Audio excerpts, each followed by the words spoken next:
నమస్తే NCN news కి స్వాగతం. నా పేరు హరిప్రియ. ముందుగా బులెటిన్ లో హెడ్లైన్స్.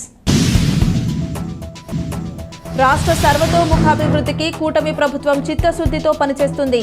మంత్రి కందుల దుర్గేష్. రాష్ట్రం 5 ఏళ్ల పాటు అన్ని రకాలుగా విచ్ఛిన్నమై ప్రజల జీవన విధానం దుర్భరంగా మారిన తరుణంలో రాష్ట్ర సర్వతోముఖాభివృద్ధికి కూటమి ప్రభుత్వం చిత్తశుద్ధితో పనిచేస్తుందని మంత్రి కందుల దుర్గేష్ అన్నారు. నిడదవోలు నియోజకవర్గం పెరవలి మండలం ఖండవల్లి గ్రామం ఉండ్రాజవరం మండలం కె సావరం గ్రామాలలో పింఛన్ల పంపిణీ కార్యక్రమంలో మంత్రి కందుల దుర్గేష్ పాల్గొని లబ్ధిదారులకు పెన్షన్లు అందజేశారు. ఈ కార్యక్రమంలో రాష్ట్ర మంత్రి కందుల దుర్గేష్తో పాటు నిడదవోలు నియోజకవర్గం మాజీ శాసనసభ్యులు టీడీపీ ఇన్ఛార్జ్ బూరుగుపల్లి శేషారావు, కూటమి నాయకులు, కార్యకర్తలు, ప్రభుత్వ అధికారులు, సిబ్బంది పాల్గొన్నారు.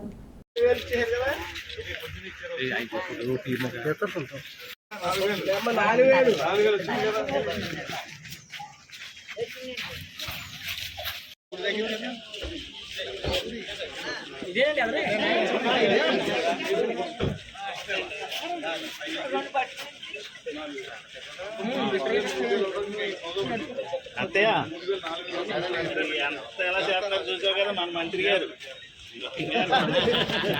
తీసుకోండి అమ్మా.